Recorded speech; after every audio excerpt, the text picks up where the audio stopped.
Bonjour et bienvenue pour un nouveau voyage culinaire. Aujourd'hui, nous partons en Russie avec le rôti Orlov. Pour ce plat, vous aurez besoin d'une planche, d'un couteau, du fil alimentaire,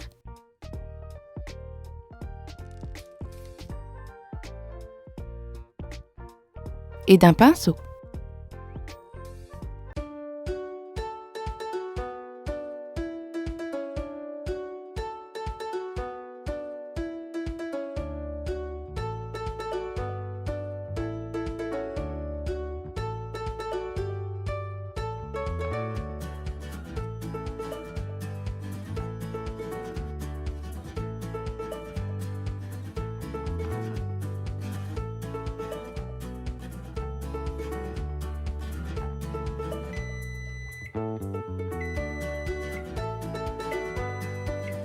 Pour ce plat, vous aurez besoin d'un rôti, 12 tranches de bacon, 12 tranches de fromage, du thym, de l'huile et du poivre. On va commencer par s'occuper de nos tranches qu'on va devoir ensuite insérer dans notre rôti.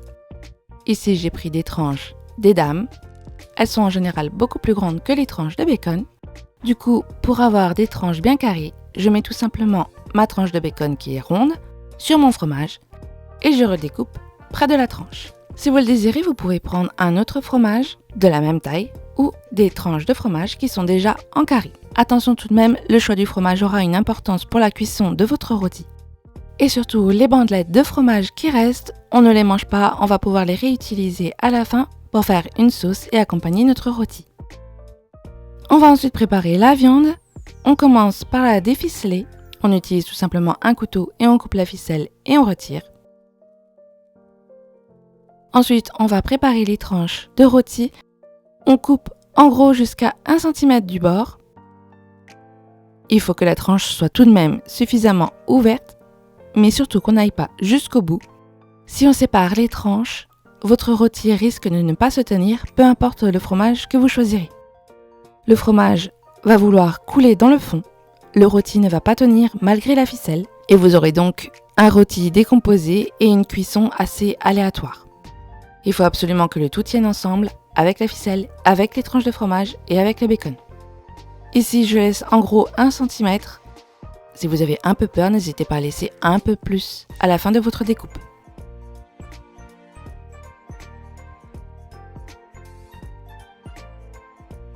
Lorsqu'on a fait tout notre rôti, on va pouvoir y insérer toutes nos tranches de fromage et de bacon. Ici, je n'ai donc plus qu'à plier mes tranches de fromage en deux puisqu'elles sont carrées. Mon fromage se découpe de lui-même, cela n'a pas d'importance.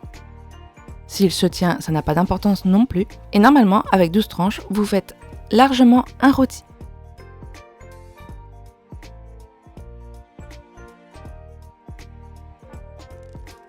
Le restant, je vais le mettre par-dessus pour pouvoir gratiner.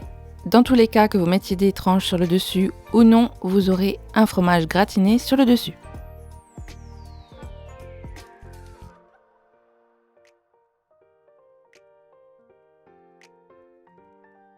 On va ensuite ficeler notre viande.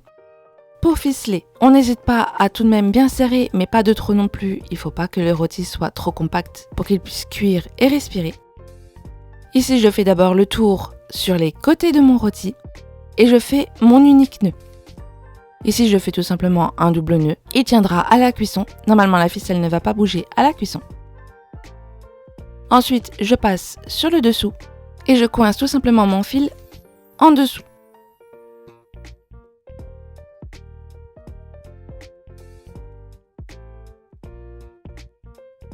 Ensuite, on va le repasser sur le dessus et on va commencer à faire tout le tour du rôti dans sa longueur. On essaye de serrer assez bien pour que ça tienne à la fois nos tranches de fromage et nos tranches de viande. Ici, je serre 2 fois plus que le fil qu'il y avait à la base. Donc, je tire sur le côté qui va le mieux au départ pour mon fil et je fais tout simplement une ligne droite sur le dessus et je vais en diagonale sur le dessous pour pouvoir faire des lignes bien parallèles tout le long de mon rôti.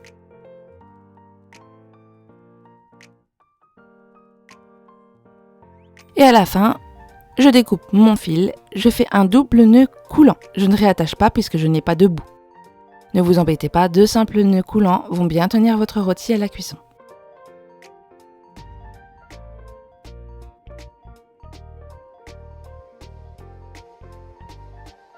Ensuite, on va mettre notre rôti dans un plat qui est déjà huilé et on va huiler lui-même le rôti. On fait bien tout le tour pour qu'il y ait une bonne sauce à la fin. Que vous huilez le fromage ou pas, il va gratiner sur le dessus comme un gratin. En revanche, on fait attention pour tout ce qui est de la viande sur les bords et en dessous. Elle va rendre du jus, on va l'aider à bien cuire. Du coup, avec un pinceau, on s'aide et on en met un peu partout.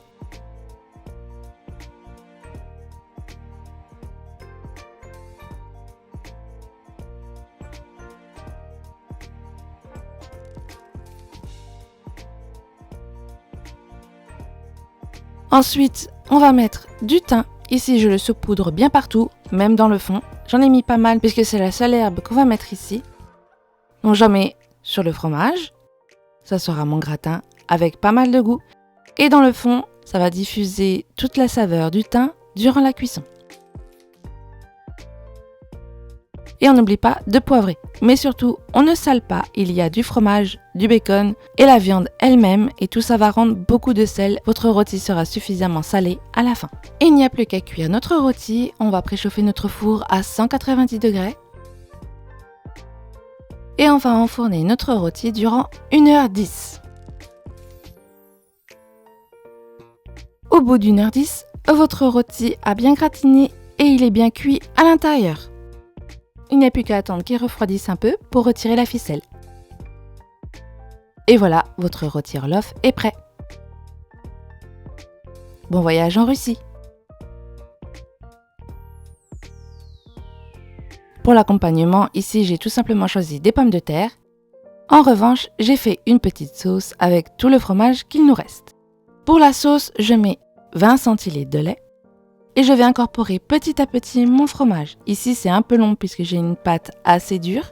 Mais si vous avez du fromage plus mou, vous pouvez mettre plus de tranches à la fois, mais attention. On met le fromage tout de même petit à petit pour laisser la sauce s'imprégner du fromage et se durcir petit à petit. Ce sera plus difficile si vous mettez tout d'un coup, que vous ayez une pâte très molle ou dure. Ici, avec une pâte comme la mienne, j'aurai des grumeaux, mais ce n'est pas bien grave. Si vous avez du fromage du type à croque-monsieur ou à hamburger, vous aurez une sauce bien lisse, mais il en faudra sûrement plus. Ici, je mets tout simplement les 12 chutes de mon fromage, que j'incorpore donc petit à petit. Dès que je sens que le fromage est bien fondu, je mets une autre tranche. Si vous désirez avoir une sauce plus épaisse, vous pouvez également mettre une cuillère à soupe de farine et vous laisser épaissir sur feu vif. Ici, j'ai tout fait à feu vif. Le lait ne risque pas de bouillir puisqu'on a intégré à l'intérieur quelque chose de compact. Il va donc éviter au lait de monter trop vite et puisqu'on mélange sans arrêt, il n'y aura de toute façon pas le problème du lait qui monte et qui déborde de la casserole. On y va donc à feu vif et on incorpore sans arrêt du fromage. À la fin, on va incorporer 20 g de beurre. 20 g de beurre puisque j'ai mis 20 centilitres de lait. Si vous en voulez moins ou plus, il suffit de modifier par rapport au lait. Et on continue à mélanger jusqu'à ce que le beurre soit bien fondu et bien réparti. Cela permettra d'avoir une sauce un peu plus lisse, surtout si vous avez comme moi du fromage à pâte assez dure. Il ne reste plus qu'à le servir à la fois avec votre accompagnement. Ici, j'ai fait simplement des pommes de terre cuites à l'eau et votre rôti.